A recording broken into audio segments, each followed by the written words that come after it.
School resource officers, fantastic. I wish that every school could have them. Quite frankly, is it going to happen? I don't think so.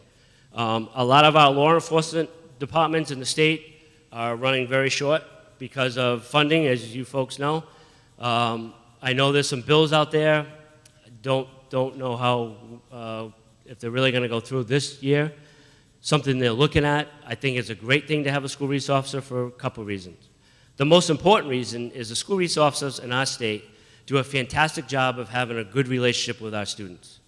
And a lot of information is shared with those school resource officers. A few weeks ago, you might have seen me talking about, in the media, about social media with our students. And I talked about school resource officers, but I also talked about our parents. Our parents have to have a great relationship with their kids. So if they see something on social media, which unfortunately that's a lot of these threats go through today, those kids feel comfortable reporting that to their parents, much like school resource officers. The unfortunate part is a lot of our school districts only have 1 or 2 school resource officers that cannot handle all of our schools.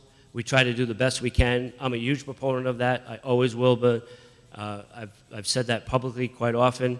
We will work forward to ensuring that, but right now it's just very difficult for a lot of our communities. And I mean, I can speak on the state police, how short-handed we are in a lot of communities. So we just don't have the school resource officers or the police officers put in all of our schools at this time. Yes? How often is the safety site assessment program recommended in the state law to be done? It has to be 1 every 3 years. It's due up this year to be done. Once every 3 years, we ask you to do that, to hand it in to us. I ask that all school committees and administrators of the school districts review that at least once a year. And check, maybe things you needed. Well, now you can take that out, right? You can move on to whatever you think the next important thing is. But by law, it has to be once every 3 years. Yes, sir. What are your thoughts on the security guard in school? Armed or unarmed? Unarmed. It's it's a deterrent. It could be a deterrent, much like people ask about metal detectors in our school, right? It's a deterrent. It's not going to stop anyone who wants to do anything, but it's another layer of security that we have. We have to ensure that we get a good company who comes in and does our security. Unfortunately, the biggest thing I hear is in the state buildings in Rhode Island, it's our security guards in our state buildings, who I've just went and did an assessment of a state building, and he didn't know who I was, and I viewed him. And he wasn't doing a good job, so it was kind of a waste. If you have that, it's another layer of security. You have to ensure that you incorporate that individual into your emergency action plans to ensure they know what they need to do during those particular situations. Yes? You talk about the school safety team. Who do you think should make up that school safety team? Excuse me, I didn't hear. Who should be involved in the school safety? So it actually says by law, it should be principals, superintendent, should be a police department, someone from the fire department, if you have an emergency management agency, if you have your head custodian or facility managers should be a part of that. I think a teacher should be a part of that. They should be a part of your school safety team. And all work together, and I'd say meet at least once or twice a month to discuss different things. Our goal with the school safety committee eventually is having minimal standards of what our schools should have, something we're working on. We will gladly, if that's a concern of the school committee, then we will gladly come out as a safety team and go look at your schools and make other recommendations on top of what your local law enforcement has done.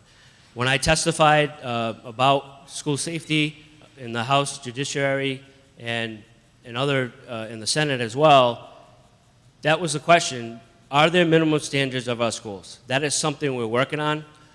We are not a formalized group. We will be this year. So that'll give us a little more backing to our recommendations and stuff.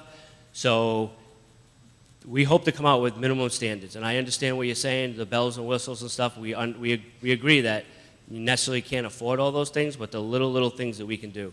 So we hope in the future, within a year or so, to have standards for all our schools. The question was asked to me is, well, when will all these schools get on the same page? Well, that comes down to funding. You know that. Some school districts have more funding than other school districts. So I couldn't answer that question. I got asked several times.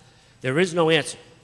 There are some school districts who do a great job, and there's other school districts who do not do a great job, okay? I wanted to do, quite frankly, this year, and Larry's laughing, is I wanted to do well, there's going to be an article coming out about school safety, but I wanted to do one on the first of the year. And what I wanted to do is list, and some of you might not appreciate this either, sitting in here, but I wanted to list the school districts who are really doing not much of anything, and there are some out there. So think of the backlash that you would get, especially when the parents when it goes public on the Providence Journal front page, that school districts aren't doing anything.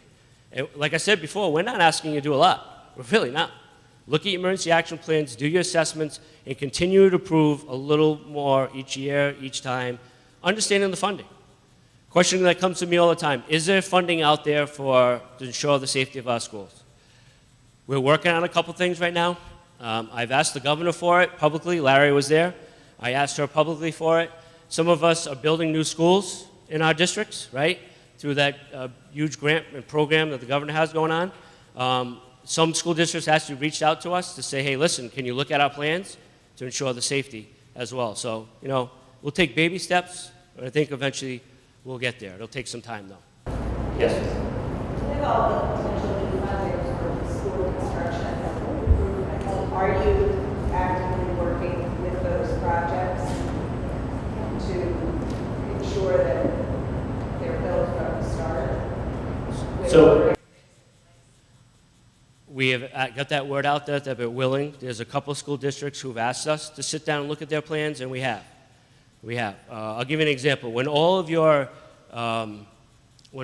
assessments came out of your schools, meaning a couple of years ago, where I hired that company to come in and look at the crumbling of our schools and whatnot, the Department of Education asked me to come in and look at all those because they were going to go public with each of the schools. So they asked me to look at, is there areas that we should not touch upon? Now, you all got the real report, but the report that went out on the RIDE website for all the schools, we took out things like how many doors are locked, how many cameras this school has, how many cameras that school has.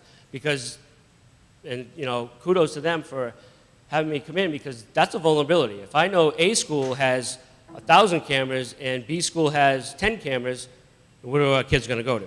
Just as an example, and other things as well. So we looked at that. So yes, if anyone asks us to get involved in that, we definitely will get involved as a school safety committee to ensure that. So just to answer a question while we're waiting, school bus intruder. We are looking into that right now. I've been talking with Department of Homeland Security on that. I work very closely with them. So something we're looking at. How are we going to go about? There's some simple plans out there. It's very difficult to do, but something we're looking at going forward for some training and stuff like that for our bus monitors and for our drivers.